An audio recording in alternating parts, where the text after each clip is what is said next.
La definición del contrato de fianza es un contrato por el medio del cual una persona denominada fiadora se obliga a responder por la obligación del deudor principal. Es una obligación accesoria como tal, en virtud de la cual una o más personas responden de una obligación ajena, comprometiéndose para con el acreedor a cumplirla en todo o en parte, si el deudor principal no cumpliere con esta obligación. La importancia de este contrato radica en su formalidad y legalidad, ya que el mismo es utilizado para el cumplimiento, sea todo o en parte, de carácter legítimo. También actúa jurídicamente como una garantía encaminada a la obligación accesoria, en virtud donde una o más personas responden a una obligación ajena. Este mismo contrato no solo comprende la deuda, sino los intereses, las costas judiciales, los costos de primer requerimiento que se hace al deudor y al fiador. De aquí se entiende su importancia, ya que este mismo contrato es la transferencia de las obligaciones y derechos que se emplean ante un tercero que respalda la deuda como tal. Dentro de las características de este contrato de fianza tenemos la primera, es un contrato accesorio, dado que debe existir o debe haberse celebrado antes un contrato principal para que pueda existir. Debe haber primero una obligación previa y principal para que se pueda suscribir el contrato de fianza. Segundo, es que este contrato respalda una deuda ajena. Tercero, este contrato puede ser parcial o total, por lo que el fiador puede obligarse ya sea una parte o en su totalidad. Es requisito indispensable para que el acreedor pueda exigir el cumplimiento de la obligación al fiador, que el deudor principal no haya hecho cargo de la misma fianza como tal. Los elementos de este contrato de fianza se dividen en elementos formales, elementos reales y elementos personales.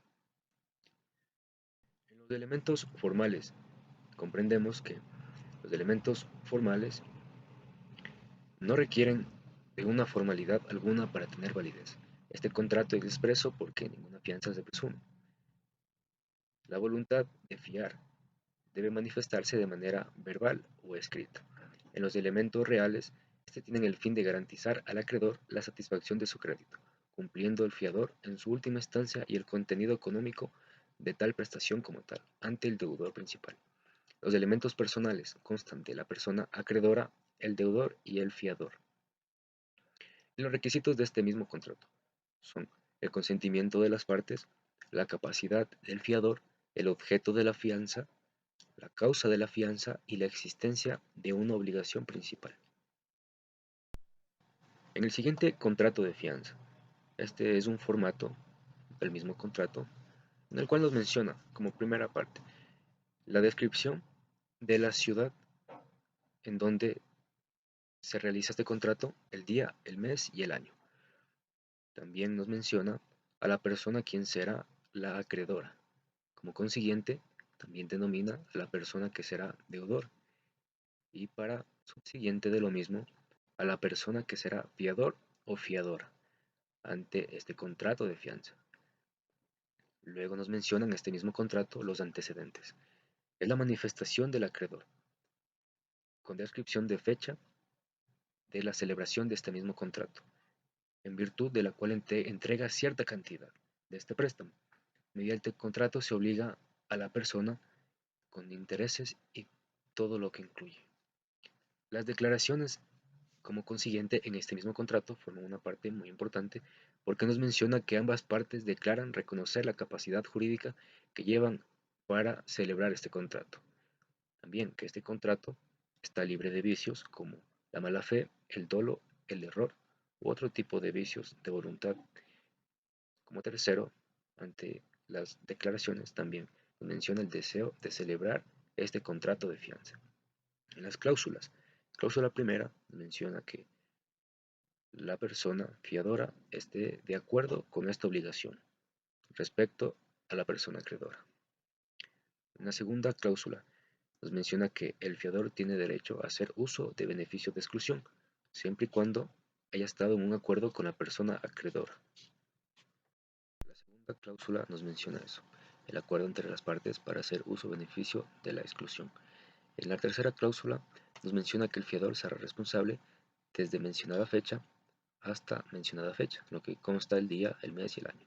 La cuarta cláusula nos habla que el fiador se obliga en este contrato a hacerse responsable con la obligación contraída por el deudor. La quinta cláusula también nos menciona que se puede ejercer el derecho del cobro al momento que se haga la deuda.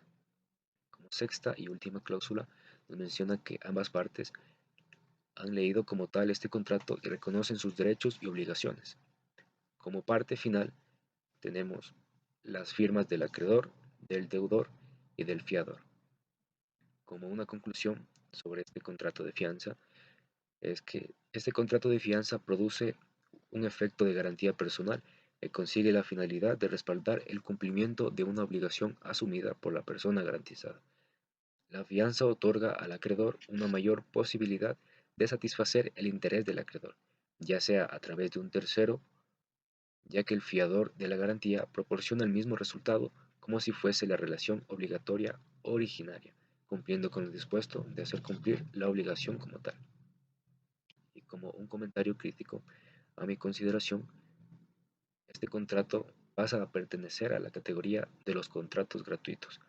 Para tal análisis, el punto de vista que planteo es que puede existir variedad de ocasiones donde puedan ejecutar estos contratos y pueda quedar abierta una posibilidad donde la tercera persona que asume una obligación no propia, sino de otra originaria, en diversas circunstancias se debería revisar que la persona originaria no actúe de mala fe contra el acreedor o contra la persona que servirá como fiador, dándole así una protección especialmente a la parte fiadora, donde pueda recibir un beneficio económico de la persona deudora originaria.